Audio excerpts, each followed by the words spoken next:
So recently, Tia Mowry visited Chris GQ Perry TV, and one of the questions he asked was, what do you tell women that are in bad relationships and they're trying to get out? But the problem is, I think she gives a lot of women advice on how to get out of relationships that aren't in bad relationships. And so we're going to get to the Chris Perry comments in a second, but I want to remind you of when she talked about graduating from a successful marriage that she was in. You know, my marriage was a success. Yeah. I look at it as like a curriculum when you're in college or high school, right?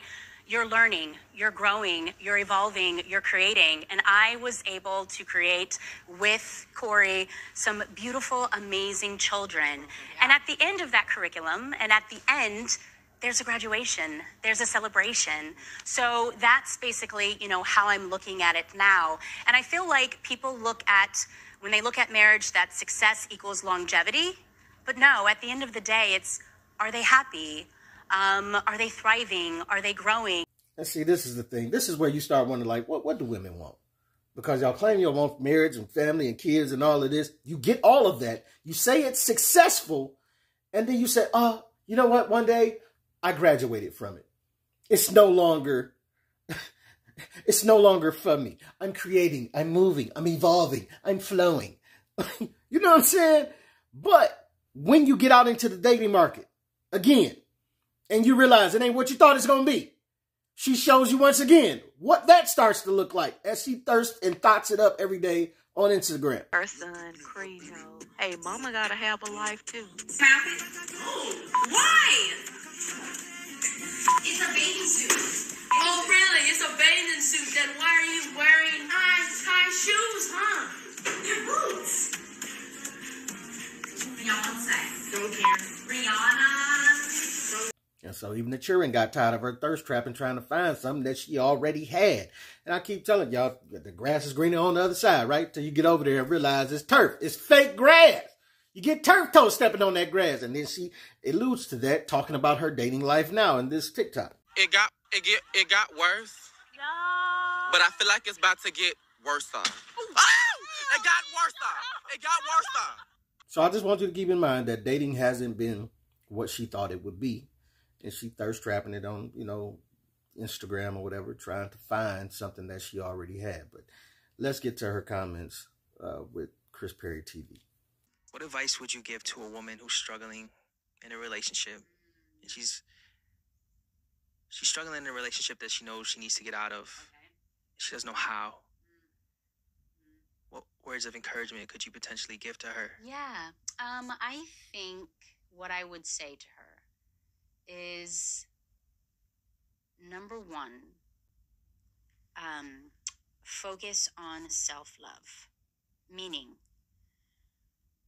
really look deep into yourself and really get to know yourself, understand yourself. And a lot of that happens in some sort of isolation, whether that is the meditation, the journaling, and just spending time with yourself. And the reason why I say that is because many of times I feel like the reason why a lot of women don't have the courage to get out of a toxic relationship is because they don't love themselves. Let me just say, when women talk about these situations, they always make the assumption that they are not part of the toxicity in the relationship. I've seen relationships that are toxic, but it's both coming from the male and the female, but they're both comfortable in it. But when they talk to other echo chambers of women, they convince themselves that that man was the toxic part of it, and they get up and remove themselves from the situation only to take their toxicity to another relationship. But back to what I said at first, some relationships aren't toxic. They just get to a point where they level off. And it's not butterflies and happiness all the time. And then women feel like, oh, this is my time. I need to get out of here. This is toxic for me. They love that person more than they love themselves. When you love, truly, truly love yourself, you start to understand self-worth, self-value, and what it is that you deserve. And when you are so disconnected from yourself, it is very hard for you to look at yourself as if you're deserving of something better. But when you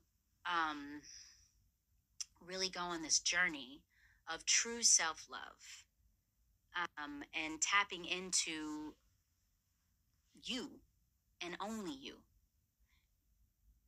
you'll start to get the courage and the strength to do what it is that you need to do. So that would be my advice. Yeah. Powerful. So many women ask me that question. And so first, let me just say, I feel like this question is for women who are in like dire need, like going through some really toxic relationship, possibly abusive relationship, and they want to get out. But that ain't most women. And I think most women are gravitating this question and slapping it on and applying it to their life. They're in a perfectly okay relationship. They just hit a spot where they're like, oh, I'm not happy right now. And then they like, oh, it's just toxic. I need to get out of it. Let me listen to Tia Mowry for some inspiration. No, you need to do what everybody that's in a relationship worth fighting for does and work through it. And so, listen, I'm not going to throw the baby out with the bathwater. She says powerful things about women needing to learn how to love themselves and know their worth. Like men do too. We all need to know how to love ourselves and know who we are, you know, so we don't accept certain bull in life. But, you know, because you don't want to be the person who feels like if you lose your spouse that you are nothing. No, life going to go on and you're going to be all right. But in the same breath, we don't want you to feel so comfortable or so gung-ho about trying to lose your spouse that you throw your family away for nothing. And women get in these echo chambers and they talk that. They get to turning up, listening to Sexy Red, Suki Hana, and Young Miami, and Meg Thee Stallion. And they convince these wonderful women with families to thought and twat it up back to the streets. Because what do they cloak it as? What do they call it? Self-love? Sexual liberation? Right? They so confident. But can't now one of them do a show with their wig on. Or without that makeup. You dig what I'm saying? Where's all the confidence then? I mean, they call it self-love, but, you know, to me, it's the total opposite. Because if you actually loved yourself properly, then acting like a Suki Hana or a Sexy Red would be the furthest thing from love that you can consider. And these the type of ratchet women that you let talk you out of your family that you have prayed to God for all these years. Who is going to be the real friends here? Treat us like our parents used to do. When they see the daughter getting too hot and this, that, and that, like, look, baby, I know you about to go on about your life. You're getting grown, but this is not a good look for you.